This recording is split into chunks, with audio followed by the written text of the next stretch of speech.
Judges chapter 16. Samson went to Gaza, where he saw a prostitute and went to bed with her. When the Gazites heard that Samson was there, they surrounded the place and waited in ambush for him that night, all that night at the city gate. They kept quiet all night, saying, "Let's wait until dawn, then we will kill him." But Samson stayed in bed only until midnight. Then he got up, took hold of the doors of the city gate along with the two gateposts, and pulled them out, bar and all. He put them on his shoulders and took them on top of the mountain overlooking Hebron. Sometime later, he fell in love with a woman named Delilah, who lived in the Sorek Valley. The Philistine leaders went to her and said, "Persuade him to tell you where his great strengths come from, so we can overpower him, tie him up, and make him helpless. Each of us will then give you 1,100 pieces of silver." So Delilah said to Samson, "Please tell me, where does your great strength come from? How could someone tie you up and make you helpless?" Samson told her, "If they tie me up with 7 fresh bowstrings that have not been dried, I will become weak and be like any other man." The Philistine leaders brought her 7 fresh bowstrings that had not been dried, and she tied him up with them. While the men in ambush were waiting in her room, she called out to him, "Samson, the Philistines are here." But he snapped the bowstrings, and a strand of yarn snaps when it touches fire. The secret of his strength remained unknown.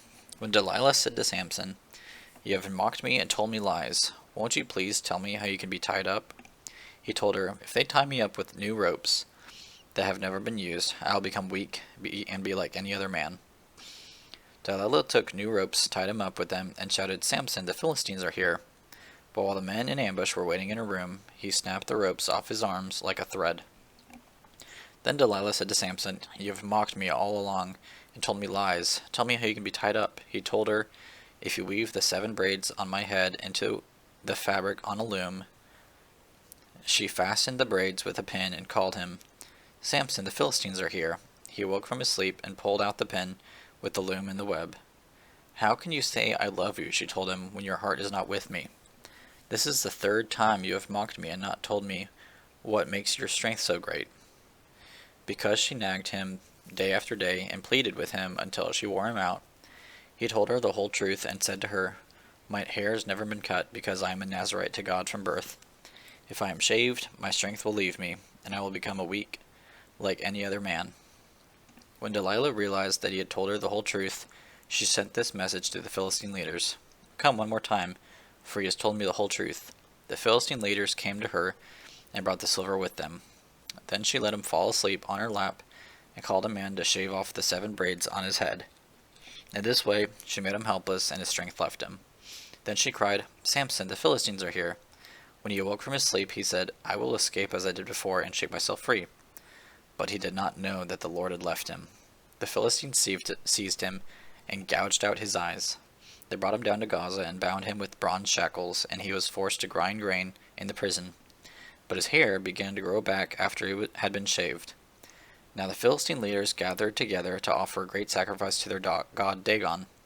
They rejoiced and said, "Our God has handed over our enemy Samson to us." When the people saw him, they praised their God and said, "Our God has handed over to us our enemy who destroyed our land and who multiplied our dead." When they were in good spirits, they said, "Bring Samson here to entertain us." So they brought Samson from prison, and he entertained them. They had him stand between the pillars. Samson said to the young man who was leading him by the hand, "Lead me to where I can feel the pillars supporting the temple, so I can lean against them."